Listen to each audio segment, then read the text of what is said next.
আবার কবে দেখা হবে আমি জানি না, তবে একটা দাবি করে যাব, আমি সাইদি আল্লাহর এক নগণ্য গোলাম। যেদিন আপনাদের কাছে খবর হবে সাইদি পৃথিবী থেকে বিদায় হয়েছে, আমি আপনাদের কাছে শুধু দোয়া চাইবো, আপনারা প্রাণ ভরে আমার জন্য দোয়া করবেন। আল্লাহ রাব্বুল আলামিন কিয়ামতে আমাকে যেন ক্ষমা করে দেন, আল্লাহ পাক তার জান্নাতের ভিতরে যেন জায়গা তৈরি করে দেন। আমি শুধু আপনাদের দোয়া চাই। আর কিয়ামতে আমি চাই যারা আমাকে ভালোবাসলেন, যারা আমাকে মহব্বত করেন, তাদের সংখ্যা আমি জানি অনেক অনেক অনেক বেশি।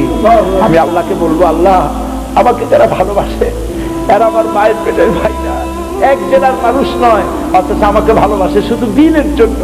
মা বোনেরা ভালোবাসেন, মা বোনেরা আমাকে টেলিফোন করে বলে, সাহেব আপনি ডরাইতে না, কাঁদতে এবং টেলিফোন করে আমার কাছে আমার জন্য আমাকে দোয়া করে। আমি আপনাদের ভালোবাসা ভুলবো না।